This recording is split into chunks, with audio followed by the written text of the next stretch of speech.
Hi, welcome to HardReset.Info channel, viewers. In front of me, Motorola E13, and now I can show you how to record calls if you don't have the call recording feature built into your phone application. So firstly, you need to open Play Store, then find here Cube ACR.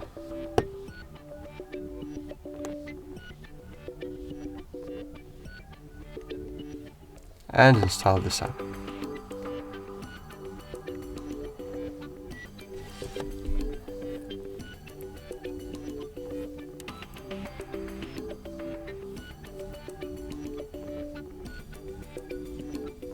Click open, next.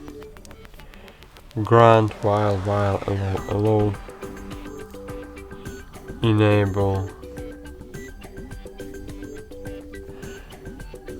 QBCR. Allow.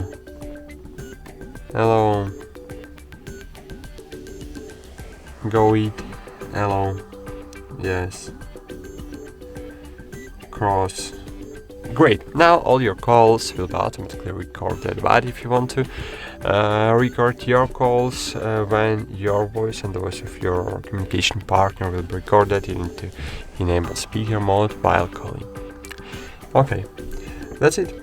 Thanks for watching. Like this video, subscribe to our channel, and bye.